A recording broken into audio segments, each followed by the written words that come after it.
నమస్తే మిత్రులారా, ఎవరైతే టెట్కు ప్రిపేర్ అవుతున్నటువంటి ఆస్పిరెంట్స్ ఉన్నారో పేపర్ 1కు సంబంధించిన పేపర్ 2కు సంబంధించినటువంటి బెస్ట్ బుక్స్ ఏవి సార్ అని చాలామంది ఆస్పిరెంట్స్ అయితే అడుగుతున్నారు. చూడండి, ఫస్ట్ ప్రిఫరెన్స్ చేయాల్సింది ఏంటంటే బెస్ట్ బుక్స్ అనేటువంటిది ఏది మిత్రులారా అంటే ఫస్ట్ టెక్స్ట్ బుక్ అనేటువంటిది చాలా బెస్ట్ బుక్. కానీ టెక్స్ట్ బుక్ ఇంతకుముందు ఏదైతే మీరు ప్రిపేర్ అవుతున్నారో ఆ టెక్స్ట్ బుక్కే ప్రిపేర్ కావాలి. ఎందుకంటే కొత్త బుక్కులు అనేటువంటిది ఇప్పుడు తీసుకొని మళ్ళీ ప్రిపరేషన్ మొదలు పెట్టవద్దు. కాబట్టి ఈ సూచన అయితే గమనించండి. ఇప్పటి వరకు మేము ఏ బుక్స్ ప్రిపేర్ కాలేదు సార్ అంటే తప్పకుండా టెక్స్ట్ బుక్ మాత్రం ఫస్ట్ ప్రిఫరెన్స్ అనేటువంటిది ఇవ్వండి సార్. ఇప్పుడున్నటువంటి ఈ సిచ్యువేషన్లో టెక్స్ట్ బుక్ అనేటువంటిది నేను చదివాను, ఇంకేమైనా బుక్స్ ఏమైనా రిఫర్ చేయాలన్నా సార్ అంటే ఏది అవసరం లేదు, అవే చదవండి సార్. నేను ఇప్పుడున్నటువంటి ఈ సిచ్యువేషన్లో టెక్స్ట్ బుక్ చదవలేను, నాకు టైం లేదు సార్ అని ఎవరైతే సెకండ్ రెఫరెన్స్ మెటీరియల్ కోసం ఎదురు చూస్తున్నటువంటి వాళ్ళు ఉన్నారో, ఒకవేళ మీరు కోచింగ్ వెళ్ళుంటే ఆ కోచింగ్ మెటీరియల్ అనేటువంటిది చదవండి. ఒకవేళ కోచింగ్ వెళ్ళలేదు సార్, ఒక బుక్ చెప్పండి సార్, ఆ బుక్ తీసుకొని మేము తరోగా ప్రిపేర్ అవుతాం సార్ అంటే అన్నింటిలో ఉన్నటువంటి బెస్ట్ బుక్ ఏంటంటే మిత్రులారా S&S పబ్లికేషన్. ఒకవేళ మీరు అను పబ్లికేషన్ తీసుకొని లేకుంటే మీరు విజేత కాంపిటీషన్ తీసుకొని ఇంతకుముందు అదే బుక్ ప్రిపేర్ అవుతూ ఉన్న వాళ్ళైతే తప్పకుండా నేను చెప్పానని ఈ బుక్ మార్చుకోకండి, అదే ప్రిపేర్ కండి. ఎందుకంటే మనము ఒకే పుస్తకాన్ని మనం ఎక్కువసార్లు చదవడం ద్వారా మనకు ఎక్కువ నాలెడ్జ్ అనేటువంటిది, ఎక్కువ పట్టు అనేటువంటిది వస్తుంది. కానీ ప్రిపరేషన్ ఇంకా మొదలుపెట్టలేదు అన్న వాళ్ళు మాత్రమే S&S పబ్లికేషన్ తీసుకోండి. ఒకవేళ మీరు కోచింగ్ పోయిన వాళ్ళు ఉంటే ఆ కోచింగ్ బుక్ తీసుకోండి. కానీ తప్పకుండా నేను చెప్తున్నా ఫస్ట్ ప్రిఫరెన్స్ అయితే టెక్స్ట్ బుక్ ఇవ్వండి. 100% దీనికి ఇవ్వాల్సిందే ఎవరైనా సరే.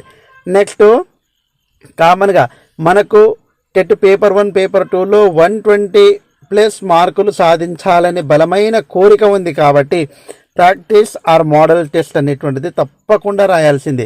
ప్రాక్టీస్ టెస్ట్ కానీ మోడల్ ఎగ్జామ్ కానీ 100% వీటిపైననే నీ యొక్క మార్కులు అనేటువంటిది ఆధారపడి ఉన్నాయి. కాబట్టి 100% ఇవి తప్పకుండా మనం చేయాల్సినటువంటి పనులు. చూడండి, ఒక విషయం గుర్తుపెట్టుకోండి, మనము అత్యధికంగా మార్కులు రావాలంటే మనకు కావలసినటువంటిది ఏంది మిత్రులారా అంటే ఒకటి ప్రామాణిక పుస్తకాలు. జాగ్రత్త వినండి, ప్రామాణిక పుస్తకాలు అనేటువంటిది మనకు అన్నిటికంటే చాలా చాలా ఇంపార్టెంట్. పుస్తకాలు బెస్ట్ బుక్స్. అదేవిధంగా రెండోది ఏం మిత్రులారా అంటే ప్రిపరేషన్. ఏది మిత్రులారా ప్రిపరేషన్ అంటే నువ్వు ఏ రకంగా ప్రిపేర్ అవుతున్నావు అనేటువంటిది. తర్వాత మూడోది ఏం మిత్రులారా అంటే మోడల్ ఎగ్జామ్. ఏది మిత్రులారా మోడల్ ఎగ్జామ్. బెస్ట్ బుక్స్ అనేటువంటిది తెలుసుకున్నారు.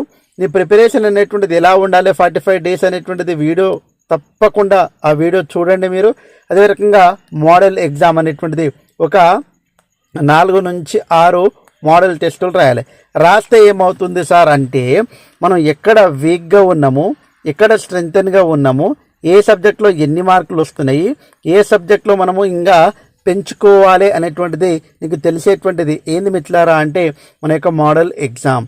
కాబట్టి ఇక్కడ మనం ప్రాక్టీస్ ఎగ్జామ్స్ రాయకుంటే, మోడల్ ఎగ్జామ్స్ రాయకుంటే ఫైనల్లో పోయి మనం ప్రాక్టీస్ చేయాల్సి వస్తుంది. కాబట్టి ఫలితం తారుమారు చేసేటువంటిది ఏంది మిత్రులారా అంటే ప్రిపరేషన్. దాని తర్వాత ఉన్నటువంటిది మోడల్ ఎగ్జామ్ అనేటువంటిది తప్పకుండా రాయండి. 100% మీరు అనుకున్న లక్ష్యాన్ని చేరుకోవాలంటే తప్పకుండా మోడల్ ఎగ్జామ్స్ రాయండి. సో ఎనీహౌ తప్పకుండా బెస్ట్ బుక్స్, అదేవిధంగా మనం పాటించవలసినటువంటి నియమాలు ఏంటివి ఇవే పెట్టుకొని ముందుకు సాగితే 100% టెట్లో మీరు అనుకున్నటువంటి 120+ స్కోర్ మీరు చేయగలుగుతారని ప్రగాఢమైన విశ్వాసం మీ పైన నాకుంది మిత్రులారా. 100% అదేవిధంగా మీరు ముందుకు కొనసాగాలని మనస్ఫూర్తిగా కోరుకుంటూ ముగిస్తున్నాను. అయితే తప్పకుండా ఇంగ్లీష్కు సంబంధించినటువంటి మనము టెట్కు సంబంధించిన పేపర్ 1 పేపర్ 2కు సంబంధించిన అన్ని టాపిక్స్ కూడా మీకు అందించేటువంటి ప్రయత్నం చేస్తాను. కాబట్టి 100% తప్పకుండా మీరు ఒక్కసారి మన ఛానల్ని చూడండి. గతంలో ఉన్నటువంటి గురుకుల ఎగ్జామ్ అన్ని పేపర్లు కూడా అంటే అన్ని టాపిక్స్ కూడా కవర్ చేశాను ఇంగ్లీష్లో.